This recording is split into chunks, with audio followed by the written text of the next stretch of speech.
Mm-hmm. He's averaging 17 minutes a game for the last 3 years. It's not like he's doing the other stuff that you really want to see, like blocking shots or hitting everybody on the ice. He's a bottom six forward player, right? Kenny, am I right on that? Oh, you are right. I think we lucked out by not winning the lottery that year, actually. Yeah, unless Eisman would have gone off script and taken Raymond anyway, which he could have because nobody thought he was going to take Mo Sider, and he did. So, anyway. All right, let's get to the blitz thingy.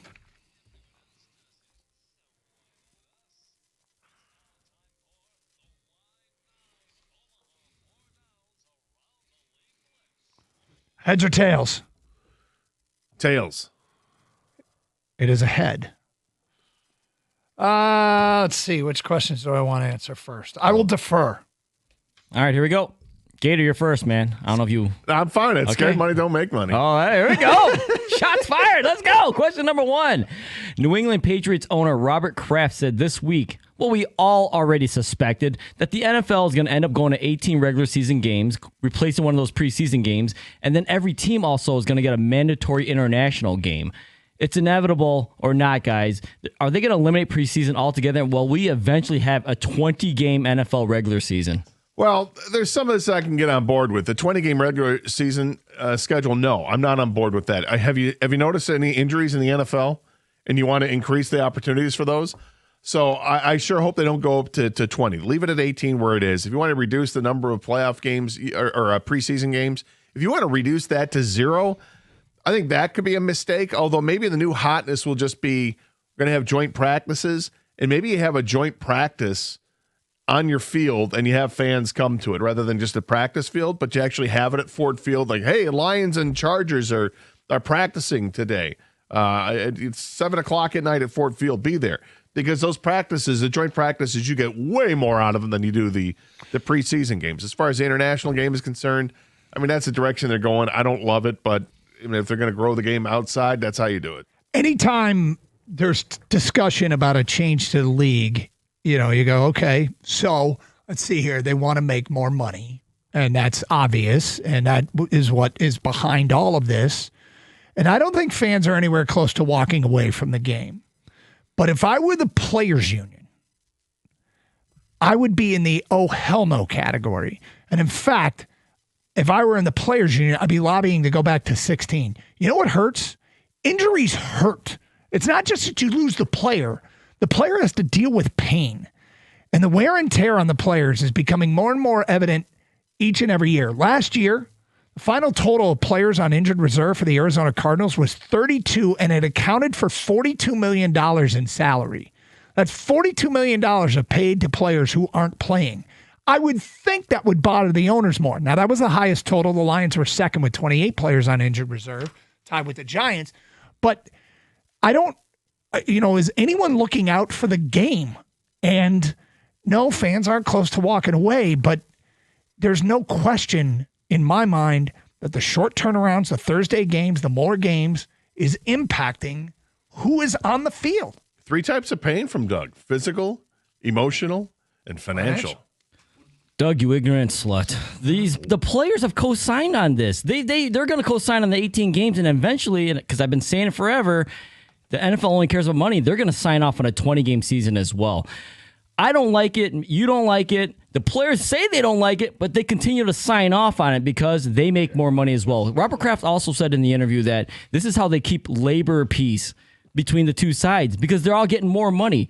Did you guys know that something like 90 of the top 100 rated broadcasts in 2025 were NFL games? They want more NFL games. This is the only way they can do it. The only thing the NFL is lacking compared to the other major sports is the amount of regular season games. They can't obviously play 82 or 162. So they're going to push it as far as they can. And 20 games, they're going to do it eventually. They're going to add a second bye week. This is going to happen at some point. Baker Mayfield went off on a little Twitter rant this week on his former head coach, Kevin Stefanski. Mayfield was upset that he didn't receive a text or a phone call from Stefanski after he was traded. Do head coaches owe it to call or text a player after they've been traded? I would think so. I mean, if I were a head coach and a player had been traded or even a general manager, I would call at the very least to say, thank you for your time here and good luck in the future. And if they have any questions or comments, I would prefer to hear them, and I think the player would prefer it. Jared Goff talks about his exit meeting with the Rams, and that's something that Jared Goff has used to make himself better. The issue I have here is with Baker Mayfield going public with this. There's no reason this has to be public. I mean, that's not my style, I guess, and my style might not be the way everybody else would do it, but I don't think there's any reason he needs to go public, no matter how true it is that he's disappointed. Yeah, it seemed a little weird. Was it a fan that tweeted at him and Baker clapped back at the fan with his comments about it? That seems strange, and I agree with that part of it, Doug. But the other part is this. If you're going to fire somebody in any business, you should do it face to face. Be a man about it or a woman about it and do it face to face. That's what we used to be as a society, but now everything's gotten, easier with phones and stuff. So now the baseline for me is the very least you deserve a phone call, not a text. You can't text somebody that kind of stuff. You have to make a phone call. And in Baker's case, I think he's got a point. I think that there should have been some kind of contact. This is a huge business in the NFL, and you're making a move to trade somebody, unless there's a circumstance that makes sense to have the conversation be, as far away as possible. Like if you feel threat of violence, then it absolutely deserves a phone call. Well, sports is different. It's hard to face someone when you trade, on the phone calls. They're happening in, real time here. But I do think it would be the classy and right thing to do is at least call the guy after the trade's been made. Also, Baker, he could have called or texted as well, Stefanski, to say, hey, what's up with that? Joe Thomas brought that up. Former Brown said, hey, this is a two-way street. You could have done the same thing. But he didn't trade himself. So I think if you get traded, then, you should get a phone call. But if you request a trade, maybe you should reach out to the coach and GM after that. All right, the Ravens' Kyle Van Noy. He wants the NFL to start crediting players with sacks that cause quarterbacks to do intentional ground the ball. Who's with him on this?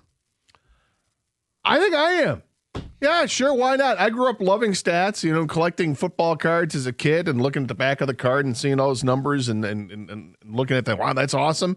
To play results, it would have been a sack had I not just, I got to throw the ball away, otherwise I'm going to take the sack. Well, if it's a penalty, if it's going to be a grounding call, then the guy deserves a sack. He was right there. He's the one that caused that. I think that'd be great. Let's make it happen. Totally agree. This should be a stat, and maybe it's just penalties caused, because I think how many times you get held. How many times did Aiden Hutchinson get held this year? That should be a stat. Myles Garrett, that should be a stat. Max Crosby. How many times you get held is an important one, too. If you are causing the other team to commit penalties, I think it's important for receivers. PIs against. How many times did you cause a pass interference? These things should be quantified and numbered because they have a dramatic impact on the game. And certain players get held and cause intentional grounding more than others, and that impact should be reflected in some way. I love this idea. I agree with Van Noy. It should be a sack unless they'd find another way to credit it, like you were saying, Doug. But at this point, if he wants it to be a sack, it should be a sack because it still counts as a loss of down. You still get the loss of yardage. Yep. It's just like a sack. And the player who caused that should get credit for that. Players have contracts all the time with bonuses in them, and this matters to them. So I get why Van Noy is speaking up for this. And now it's going to go to this, Gator. You talk about love and stats. Records will be broken because of this. But you know what? There's already an 18-game season. There was a 16-game season before 12, 14.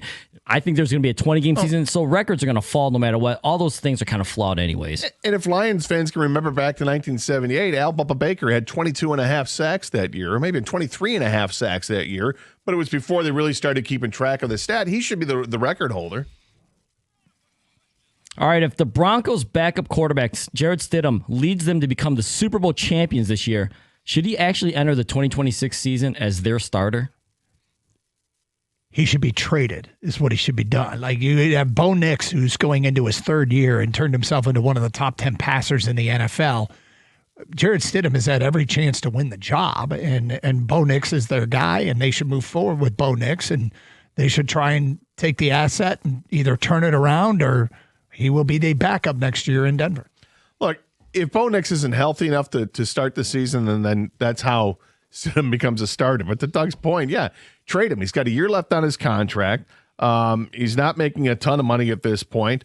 Signed through next season at $8 million. He might get released to actually save money if you're Denver, but explore the trade option. If he ends up having a great championship game and then winning the Super Bowl, parlay that as much as you can if you're both the player and the team. So he should only enter the season as a starter if Bo Nix is still injured. If he's not injured, I think it should be an open competition, but he'll likely lose again like he already has lost to Bo Nix for the starting job, so I wouldn't be too worried about it. If you can't trade him, let it be an open competition. The guy won you Super Bowl, assuming he played great to lead you to that Super Bowl. I think he deserves another shot to win the job. I don't think he would win it, but I would open it up. All right, Jay Glazer's reporting that Mike Tomlin is done coaching. Like, done. He's not coming back. Do you guys think Tomlin ever coaches again? I trust the Glaze. I think Jay Glazer's great at what he does. Glaze and Glaze, huh? Yeah, hey, he's great. He's awesome. I trust him. And Tomlin gives off that vibe like, you know what? I'm making my decision to step down. I'm done. And I'm just going to enjoy life. He goes out a winner in every single season he coached. How many people can say that? Go down to the broadcast booth, make some huge bucks without the pressure on you. If you want to end up taking a front office job at some point, every team in the league would love to have you aboard. So I think he's going to live the good life right now. This breaks my heart because I love Mike Tomlin, and I'm not going to believe it till I hear it from Mike Tomlin's mouth in a personal conversation. Oh, you want to have a personal conversation? I want to have a personal conversation. So, Mike, please call us and tell us and actually, you can just text me. Let me know if it's true. Invite him up to the lodge while you go skiing. That's right. Good for him. I mean, I wouldn't. I'd be done.